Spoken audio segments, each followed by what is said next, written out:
Antic Mortology here, and I am back to talk about the new film released today, Civil War, and my thoughts on this film. Well, just got back from the cinema after watching it on my own. Well, with my girlfriend, but we were both on our own. Yeah, this is a terrible, terrible propaganda film. And yes, that is what it is. Now, if you're a leftist, you're not going to enjoy how you are portrayed in this film, because where I would say Alex Garland is definitely on your side, he doesn't let you be the hero that you don't think you are. And as for people on the right, this film pretty much says what leftists thinks about you. You know, you're racist, you're criminals, and it's pretty full on when it comes to the conservative side. But I think the main problem for me on this movie, now I'm speaking as a centrist, because that's what I am, and I admit it, I'm a centrist that leans right, but speaking as a centrist, I think a film like this, if you're going to do a film like this, in today's climate, with the way America is right now, the way the West is, like in the UK, we're living close to civil war sometimes. But if you're going to do a film like this, then fucking commit. Like, I don't know about this Alex guy, but where the hell was the commitment? Because it seems like it was just half-assed throughout. You wanted to show the left as bad guys at some points, but it never felt like you wanted to show them as too much of the bad guy. And when it came to the right wingers that you were definitely portraying as the main villain of this film, again, it's half-assed. You don't commit, you just show a little bit of a war crime and then you move on. And another problem with this film, you don't ever get anything really explained to you about why America's in this civil war. Why has everything gone to shit? You get a little bit of, an explanation at the beginning about some sort of fucking massacre to do with Antifa. Apparently, the American army just shot them, and that somehow started the civil war, but it's never fully explained. And I think, again, if you're going to do a movie like this, then commit. Explain everything. You go through most of this film still not knowing why the fuck any of this is happening. You then get parts of this film where it is just focused on the fucking journalist throughout the fucking second half of this film. And again, if you're going to do that, then how about get these people to explain the situation? Maybe one of the journalists explains how the war got started. Maybe the other journalist kind of explains why the other side has, decided to go to war. Why is the president doing this? It's like, I'm just asking for a bit of fucking, examples of why anything is happening, because none of it is explained. Now, I agree, this film is just completely stupid because none of it really makes sense. California and Texas joining up to fight America, whilst you also have this third party from Florida that seems to be independent of the other group that's fighting the president. So apparently there's 3 fucking armies in America that are fighting each other, or at least at some points, California and Texas work with the Florida part of the war sometimes, but then one of the journalists in the film explains as soon as they've killed the president, they're going to fight each other. I don't know why. But again, nothing is explained. And the Florida part of this war, you don't see any of their soldiers, or they'd have nothing to do with the main fight of this film. Now you have 3 arcs in this film, beginning and middle and end.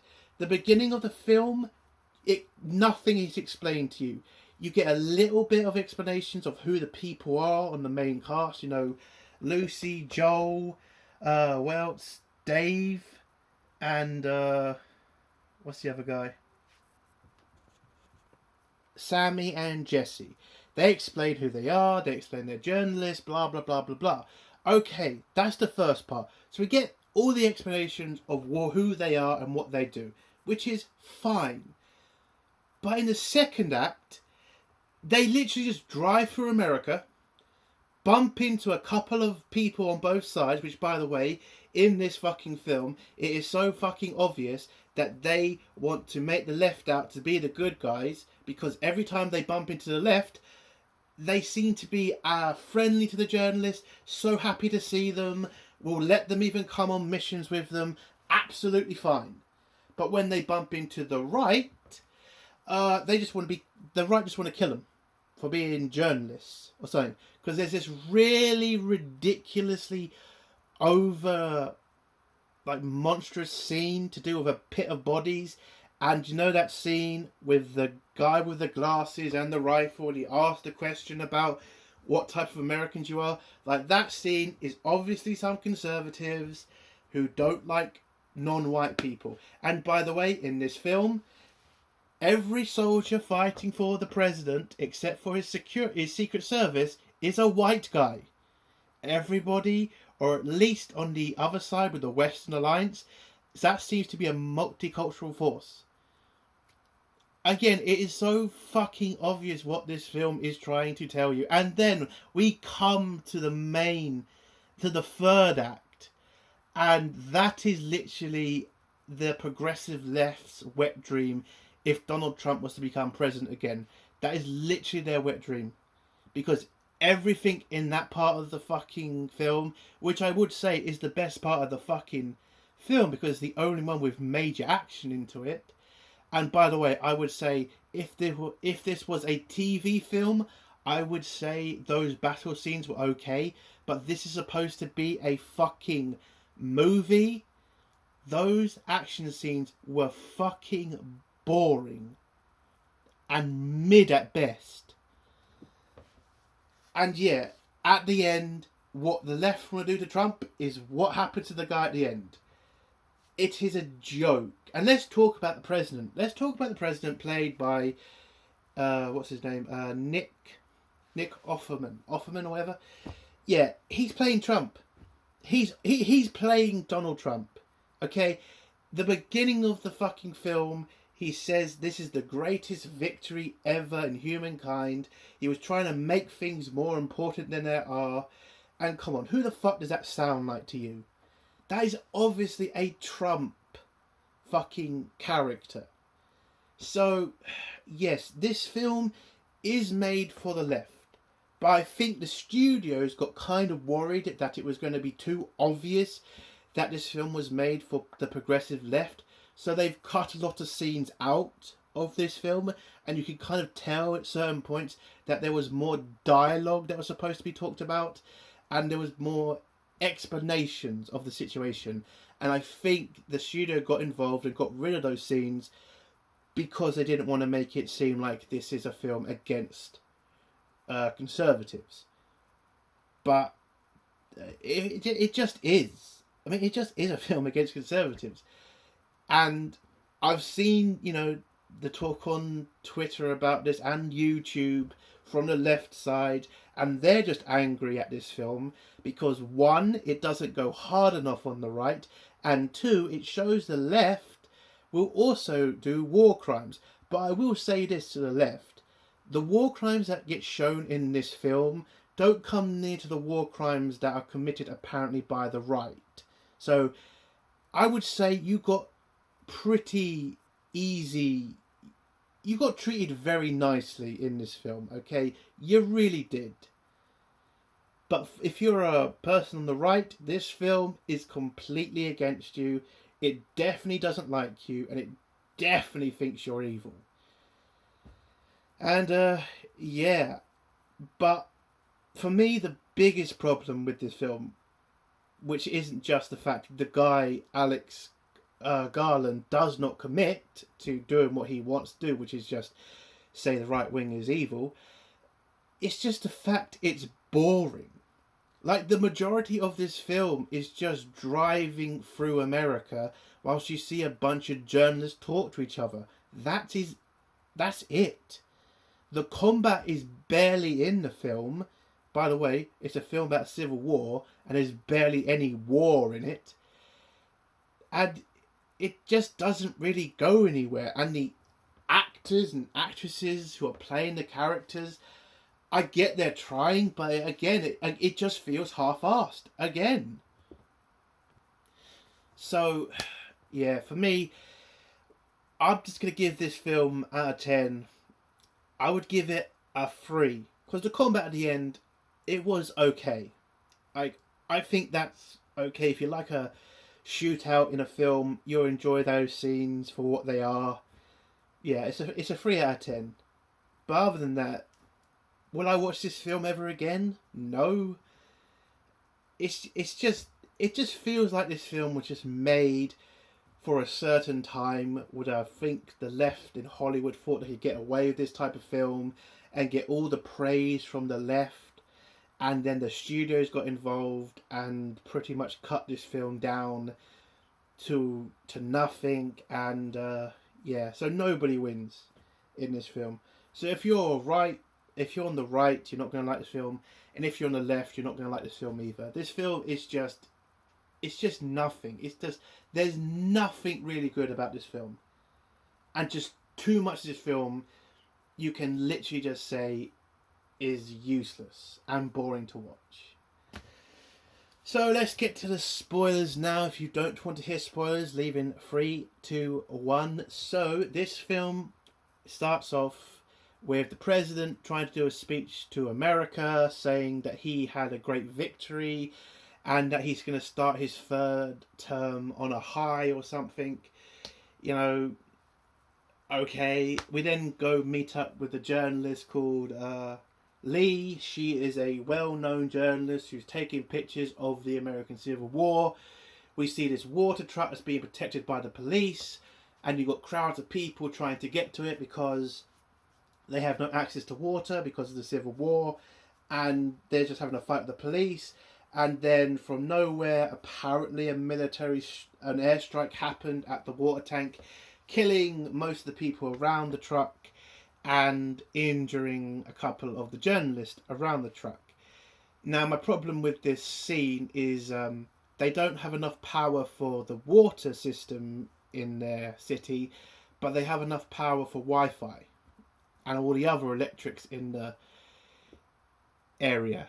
I mean, water is a massively necessary thing, so why are you wasting power on the internet and lights when you should be putting that power into, you know, the water facilities? I kind of feel they did that so that they could say that journalists are spreading their news around the world and around the country. Not too sure, but that's what I think. Anyway, so Lucy goes to a hotel room where she meets up with Jessie, who's a young journalist who's like a fan of hers because she's a well-known journalist, and she asks for advice from Lee. Lee gives her some and then heads up to a hotel room, gets told by the staff in the hotel you can't take the elevator because of power cuts, so she has to walk up 10 flights of stairs. She's preparing for an interview with the president because her plan is basically to drive all the way to Washington DC to somehow, I don't know how she was ever going to ever get close to the president without what happened, to somehow get an interview with the president or to get a photo of the president. And she's going with Joel, I think his name was. Yeah, Joel, to head down there for this exclusive thing. They meet up with Sammy, who asks to join them on their way to meet the president because he's also a journalist.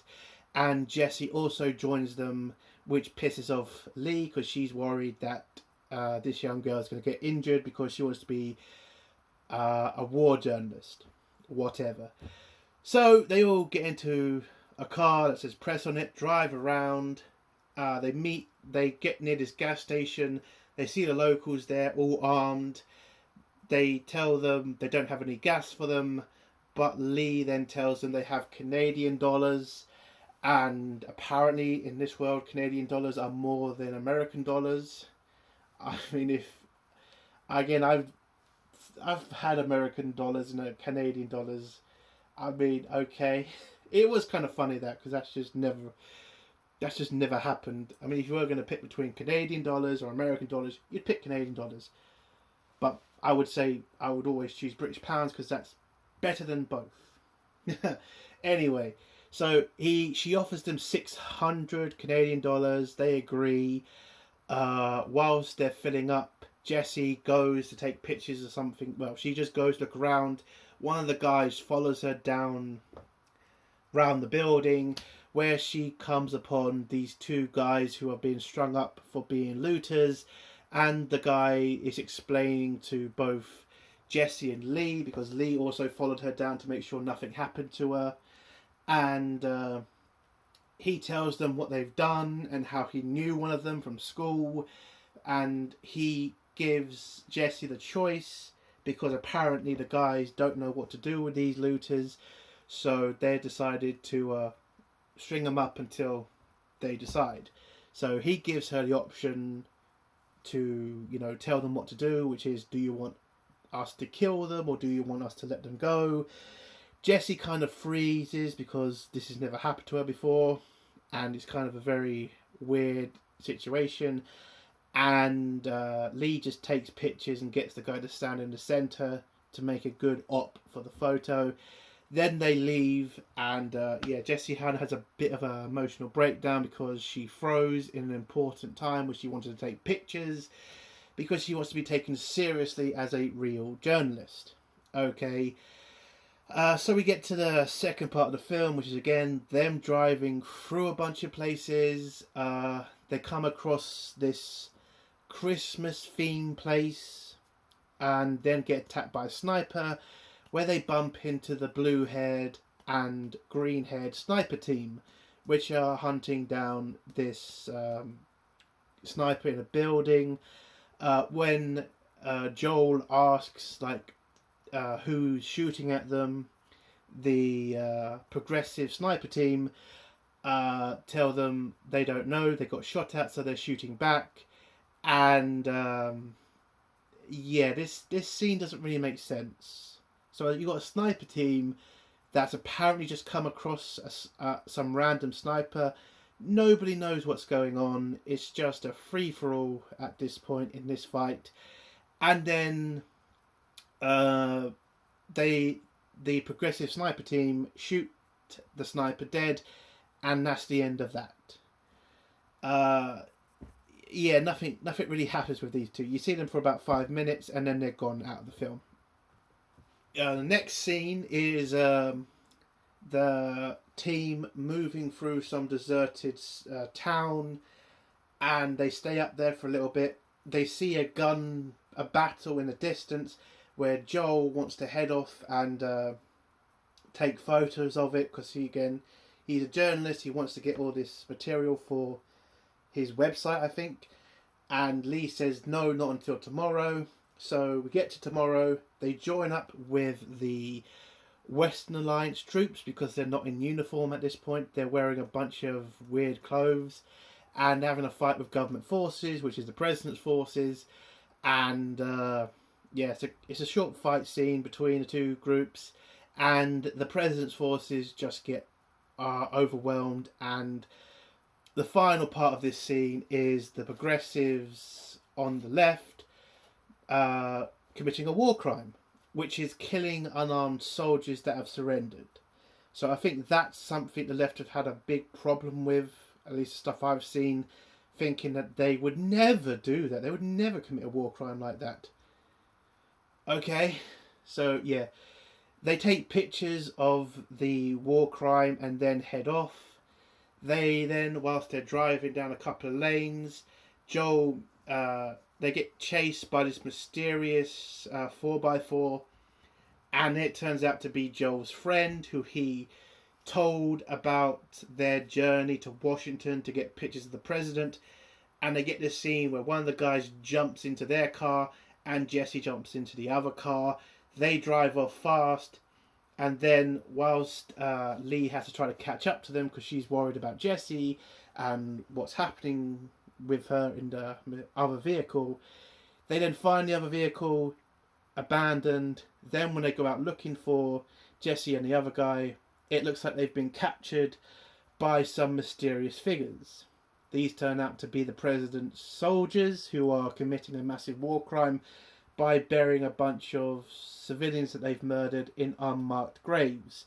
So again, when you compare the war crimes on both sides of this film, killing unarmed soldiers is bad and terrible, but massacring unarmed civilians and then burying them in unmarked grave, I would say, is substantially worse.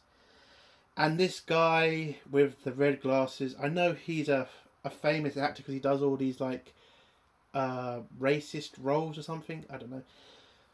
But yeah, it's pretty obvious what, character he's playing. He's playing a southern conservative who doesn't like non-white people. That's this character. So he starts asking questions to the group of journalists or press, and when Joel tries to explain to them that they're journalists, that they're just covering something in Washington that's not related to the war, he starts asking them questions like, "What part of America are you from?" Then he shoots the Asian guy because he's Asian, which is obviously why he killed him. And then whilst he's going through all the people, asking them what kind of Americans they are, he finds the other Asian guy, and when the other Asian guy mentions that he is from Hong Kong, and then he figures out that's China, he shoots the other guy dead. By the way, when you're talking about Hong Kong and China, Hong Kong is nothing like China. I mean, it's turning into China right now. But again, speaking as a Brit, and I know Hong Kong people, like, they are not Chinese, they are Hong Kongers. So this scene just pissed me off because it's just like, so you're just trying to tell me he's just a dumb redneck? I mean, come on. That scene is just so blatantly designed to make you hate the president's soldiers. What I would have liked from this film is maybe give the other side of the coin a chance. You give the leftist perspective of this war, you give the right's perspective of this war. In this film, there is no attempt to tell the other side of the war, to explain why the president started this war, or even to say these soldiers are just normal people. No, they've just got to say the left are a bit mean, but the right are fucking mass murdering sons of bitches. It's like, what the fuck is this? This film is just terrible. It is just terrible. And it's definitely politically motivated. Anyway, whilst, this racist is questioning them, Sammy grabs the truck, drives it over them. I think he kills 2 of the racist guys. He gets them all to jump in the car. They grab Jesse, who got thrown in the pit by the car. But Joel grabs her. They run into the car. There was a 3rd guy with the racist. He grabs a rifle, starts shooting into the vehicle, and he hits Sammy. Sammy unfortunately dies, and when they reach a Western Force base, they tell him he's dead. They meet up with a different group of journalists, military journalists, and they inform them that the president's forces have all surrendered except for his die-hard defenders. Okay, so basically, we spent the majority of this film watching these journalists drive through quiet parts of America, and apparently through all that time, the Western Alliance and the Florida Alliance has already defeated the president, basically. So we couldn't see that. We couldn't see like a massive battle that might have shown why the president lost. Maybe finding out maybe some people are leaving him. No, it was just said in one sentence, the president's forces have all but surrendered. Just a die-hard to deal with now in Washington. It's just bullshit. So they join up with the Western Alliance. They now invade Washington. You get a couple of fight scenes in Washington where an Apache flies over them and starts shooting at the president's forces and wiping them out. You then see the attack on the White House, which has been severely barricaded with a lot of stuff, and the Western forces are starting to struggle. But then when they start bringing up their tanks and their helicopters, it's pretty much going to be a one-way fight. They destroy the president's forces outside the base. You then get this really ridiculous scene where apparently the president is trying to escape the White House by getting into the Beast and getting, all those Secret Service agents covering him, getting into the vehicle. They then drive off in a convoy where they're pretty much getting shot at by both sides, and first vehicle gets destroyed, second vehicle gets destroyed, and then the Beast gets rammed by a Humvee into a tank.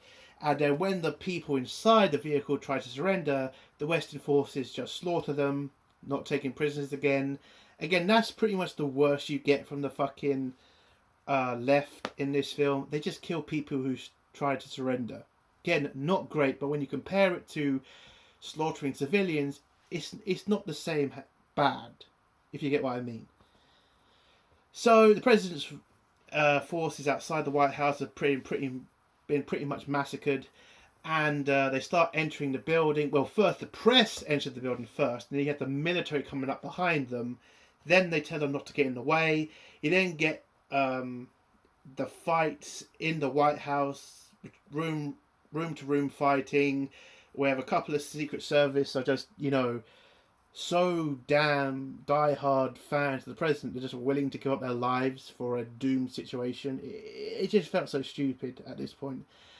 But they get through most of the White House. When the head of the president's Secret Service detail, I think that's what she was, comes out to try to offer the surrender of the president, the Western forces just try to tell her just to give up the president, whilst this woman is literally trying to give you the president's surrender. She's trying to de-escalate the situation.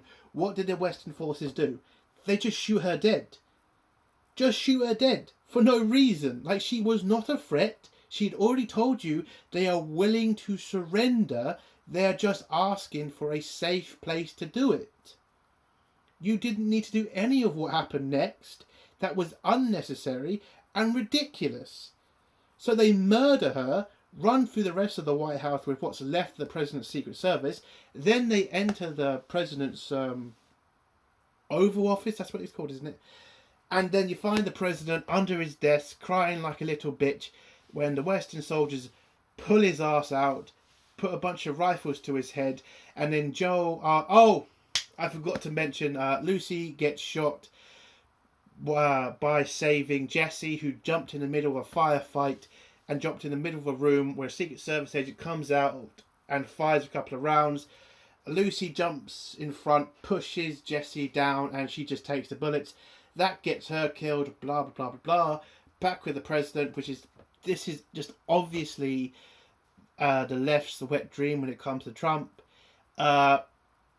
Joel asks for his last sentence, and his last sentence is basically, "Don't let them kill me." And then he says, "Yep, fine, go on, do your job." And the soldiers just shoot the president dead. And Jesse takes the final picture of the film. And that's how the film ends. It's a pretty terrible film. It's boring. It's obviously politically motivated. And yeah, this film, I don't think it's going to do well. If you're a leftist, you're not going to like how you're portrayed in this film. And if you're on the right, you are again not going to like how you are portrayed in this film. And I'd also like to say, on any day, there is no fucking way the left are going to outbeat the right on the battlefield. Especially when most of the fucking military is conservative. And I've been in the British military. That's a fucking fact. That is a fact, that most of the British military is conservative. And I have no doubt that's the same for Americans. This film was just so ridiculous. It is so obvious what they're trying to do with this film, and it's so obvious the timing of this film. You know, this year when the Americans are going to have their election, and a lot of progressives are kind of shitting themselves about Trump. This film was apparently supposed to make you feel good if you're a left winger, but the studios also wanted the right to watch it, so they cut a lot of shit out. But this is going to satisfy nobody. This is just a terribly written, terribly directed film, and to Alex Garland, who's British by the way, dude, I don't know what the point of this was. Well, I know what the point of this film was, but I don't know what you were thinking this was going to happen with this film. The left are not going to like it, the right are not going to like it, and you're not going to make any fucking money. And it's just a ridiculous film that nobody's going to enjoy. So it's a 3 out of 10 from me. And yeah, that's it. Waste of time and money. And that's the end of my review. If you like this review, give it a like. If you dislike this review, give it a dislike. And if you have a comment, leave it below and I'll try to get back to it later. And if you like my videos, think about subscribing. Entertainment World Soldier. Bye.